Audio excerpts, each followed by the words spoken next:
I hate the term post-COVID world as much as I hate the term new normal. Every other week, we're going to have a new, that's just what we are, right? It's the next normal. It's not so much a new normal, it's the next normal. What's going to happen? I'm waiting for June when we get the man-eating zombies. That's next, right?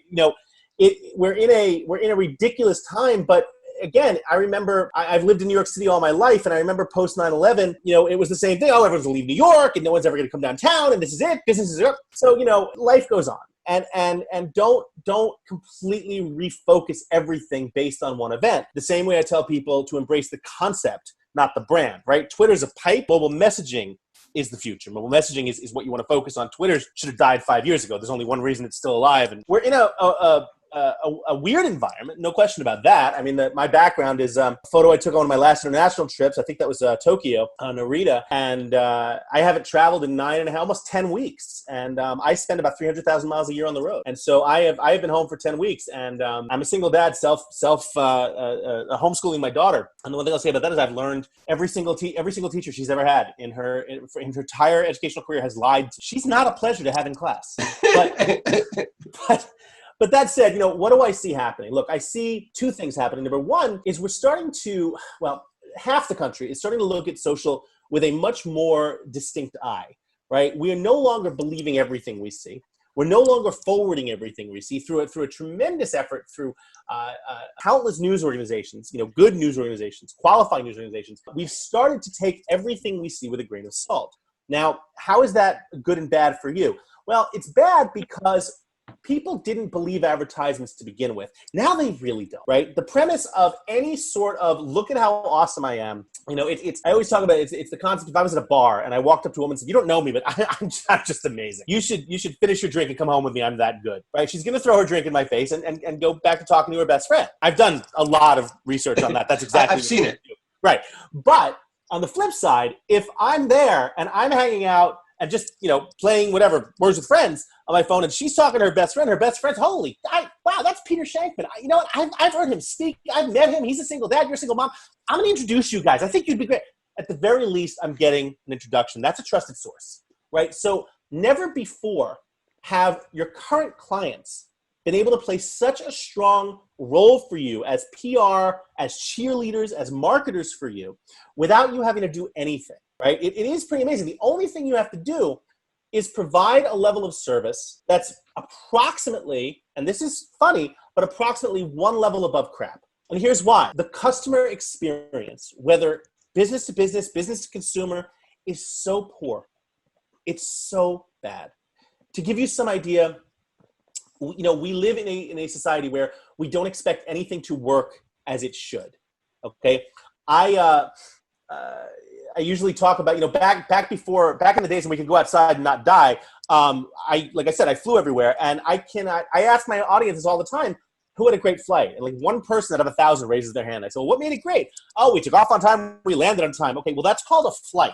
It's not a great flight. That's just a flight, right? The fact that you didn't get molested by the TSA and you had the seat you chose, right? And you didn't crash on the side of a mountain. You're over the moon because this is the best flight you ever had. Well, that's actually what they were supposed to do. But the bar is so ridiculously low that that's where we are, right? I was approved today for almost $500,000 in SBA emergency funding loans, which is hysterical because I never actually applied for it. This is where we are, right? So if the bar is that ridiculously low, I don't need you to be awesome. I need you to suck slightly less. Okay, I need you to show empathy. I need you, and by the way, empathy does not mean making a commercial that starts out with, these are unprecedented times. We know they're unprecedented times. You have no idea how many lawyers are advertising on 1010 wins every friggin' morning when I'm in the shower. I hear 6 different law firms tell me about unprecedented times. All I'm trying to do is wash my hair, okay? So I don't need to know about that. What I do need to know is that the law firm or whoever I'm dealing with has empathy, and they understand that I am in a unique situation. I am a human being, and sometimes I just need them to listen. I just need them to return my calls promptly. I need them to talk to me when it's something not just about my bill, okay? Those kind of things are really what I'm looking for. I reach out. I have an audience of somewhere on the lines of almost 1 million people.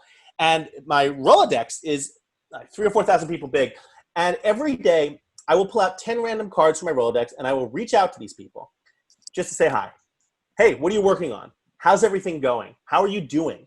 Buddy check. Are you surviving, right? Remember back in school, when we were in second grade and we had a buddy check, right? We had to make sure we had to check in with our friend and make sure we were holding hands. We were, walking on the field trip.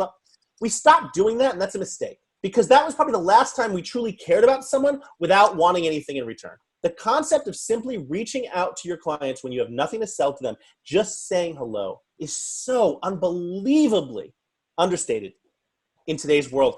I had someone who I hire every once in a while, a designer, called me randomly the other day. Say, hey, Peter, haven't heard from you in a while. Just checking in. I'm like, oh yeah, I don't really have any work. He said, no, I just want to make sure you're okay. I know you're in New York City, which is the epicenter of it, and I see in your emails that you're okay. But are you really? That blew my mind. That blew my mind, because no one does it.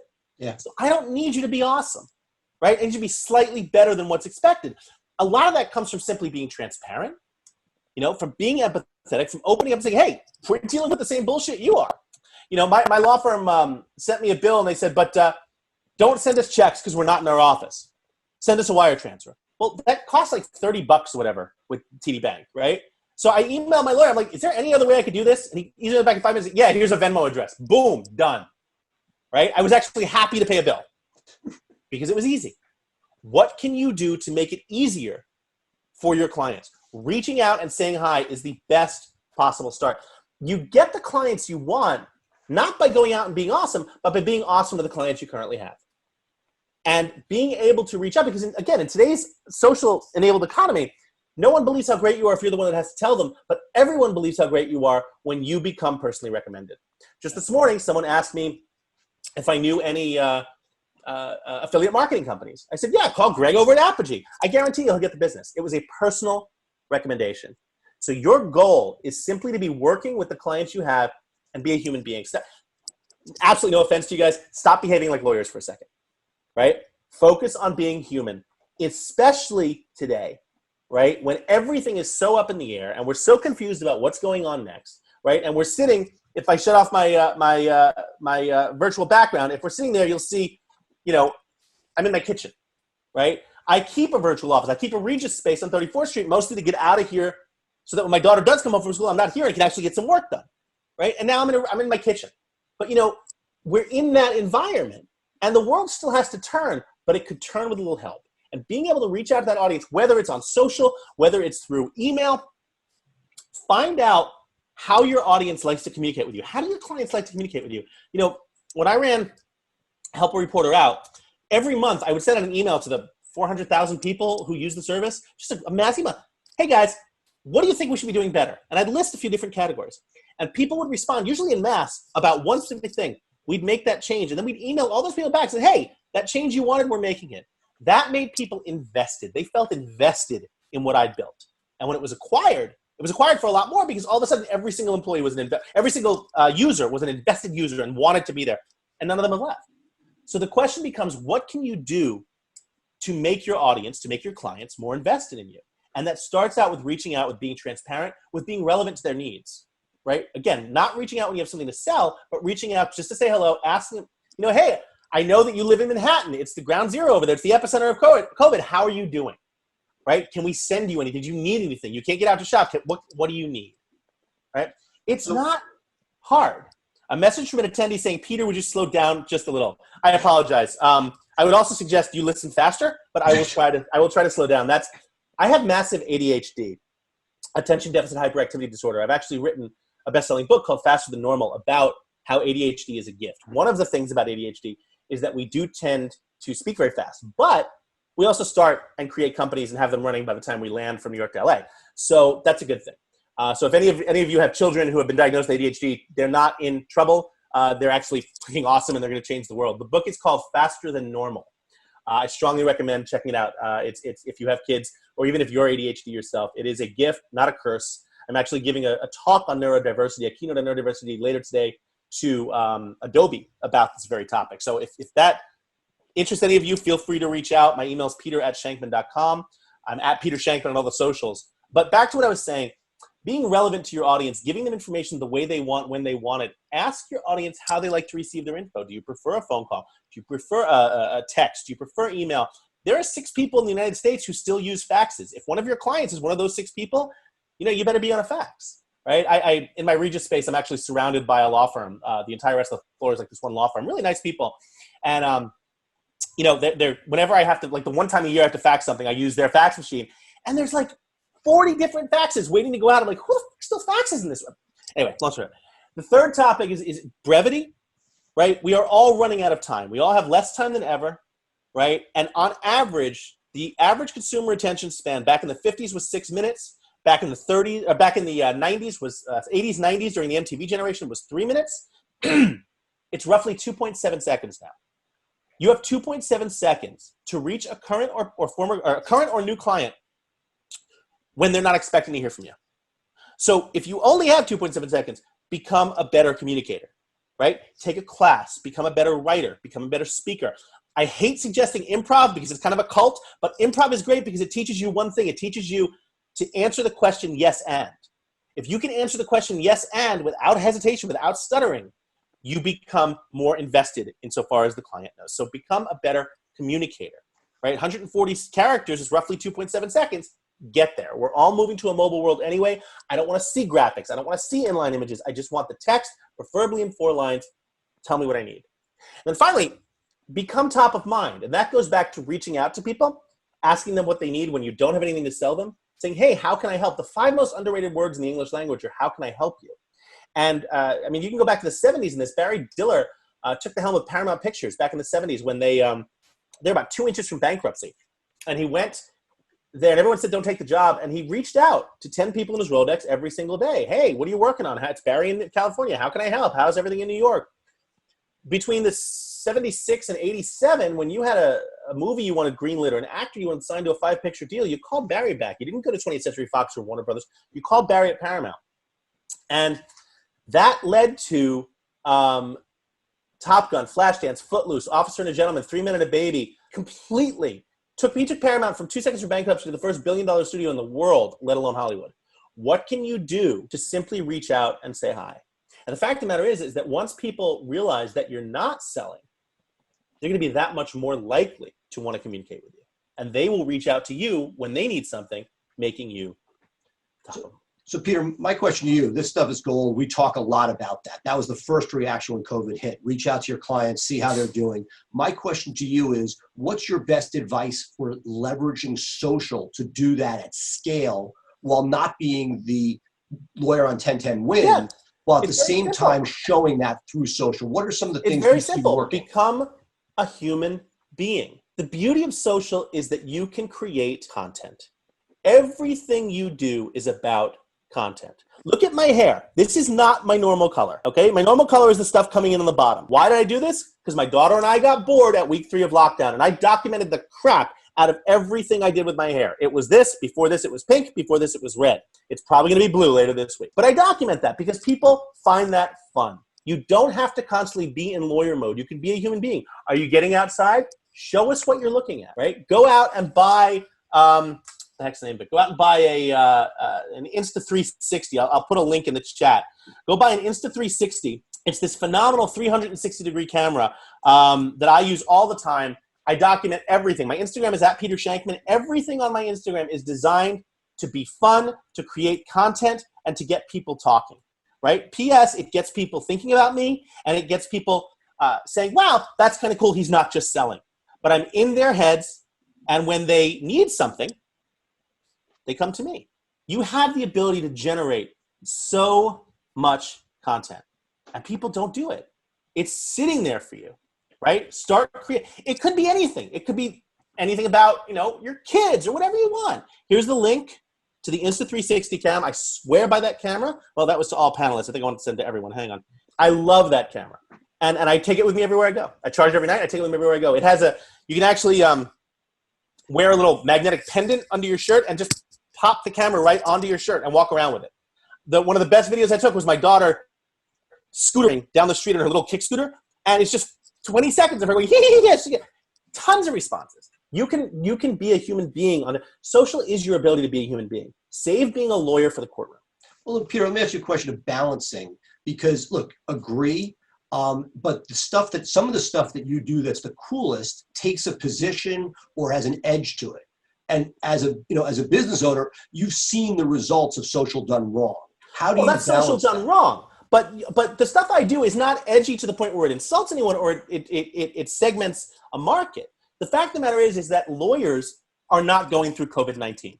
Just like marketers are not going through COVID-19, people are going through COVID-19.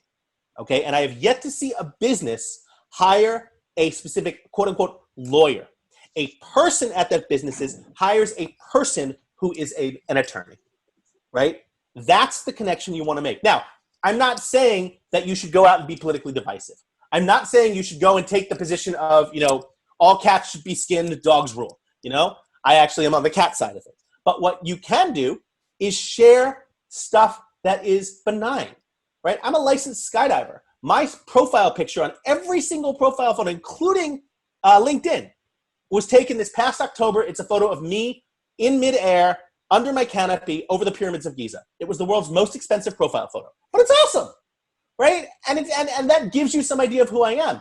What is your passion, right? It doesn't have to be skydiving. Maybe it's marathon running. Maybe it's golf, whatever the case may be. Speaking of exercise, I'm training for Ironman Kona, right? I'm currently training for the Ironman World Championships. I know you're looking at me and think, no, Peter, you're confused. You watched the movie Ironman while sitting on your fat ass. But no, I am in fact training for Ironman Kona. It's in February.